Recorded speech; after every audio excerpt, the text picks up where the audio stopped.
বন্ধুগণ, দেখো এই অঙ্কটা এখানে বলেছে কি, বলছে a tuning fork of frequency 250 Hz is held over a resonance tube and resonance is obtained when two consecutive lengths of air column are 31 centimeter and 97 centimeter. The velocity of the sound and radius of the tube can be. দেখো এখানে কি করে তুমি এখানে ইয়েটা বার করবে velocity of the sound, সেটার জন্য তোমার একটা এন্ড কারেকশনের একটা সূত্র আছে। কিসে? রেজোন্যান্ট এয়ার কলামের এন্ড কারেকশন। তাহলে and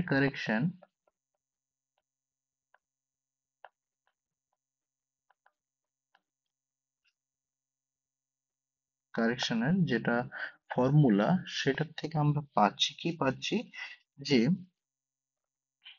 L2 minus L1 equals to lambda by 2. Okay, or lambda equals to কি 2 into L2 minus L1। দেখো ডাইরেক্ট সূত্রটাও লিখে দিতে পারতাম, বাট একটু লেন্দি করছি অঙ্কটাকে। তো দেখো কি হচ্ছে এটা।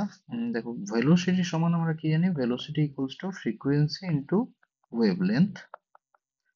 তাহলে এখানে ভেলোসিটি কি হবে, তোমার ফ্রিকোয়েন্সি হচ্ছে 250 হার্জ আর ওয়েভলেন্থ হচ্ছে 2 ইন্টু L2 কত, L2 হচ্ছে তোমার 97 সেন্টিমিটার মাইনাস 31 সেন্টিমিটার ইন্টু এটাকে মিটারে কনভার্ট করতে গেলে 10 টু দি পাওয়ার মাইনাস 2 দিয়ে গুণ করতে হবে। অর v ইকুয়ালস টু কি আসছে, v ইকুয়ালস টু দেখো 250 ইন্টু 2 ইন্টু যদি বিয়োগ করো তাহলে 666 ডিভাইডেড বাই হচ্ছে 100। তাহলে v ইকুয়ালস টু তোমার 566 ইকুয়ালস টু, এটা হচ্ছে মিটার পার সেকেন্ড। ভেলোসিটি বেরিয়ে গেল। তাহলে এখান থেকে একটা ভেলোসিটি বার করে আমরা বুঝতে পারছি অপশন নাম্বার ওয়ানটা কারেক্ট হবে। কিন্তু যদি এখানে আরো একটা বলেছে যে রেডিয়াস অফ টিউব কত হতে পারে, ঠিক আছে। তাহলে রেডিয়াস অফ টিউবটা বের করার জন্য আমাকে আবার এন্ড কারেকশনের যে এস্টিমেশনের সূত্রটা সেটা অ্যাপ্লাই করতে হবে। তাহলে end correction C equals to আমরা জানি half L2 minus 3 L1।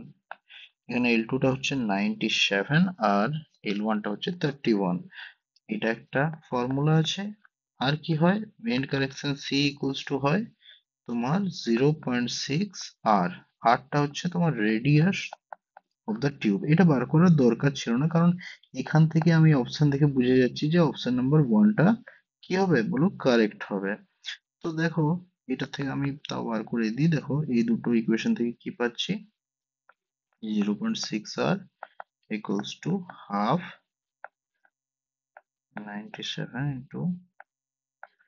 into 3 into 31। তাহলে দেখো 0.6r equals to 1 by 2, 97 minus 93 is to 0.6r 1 by 2 into 4, or r equals to 2 by 0.6 equals to 20 by 6 equals to 3.33 centimetre.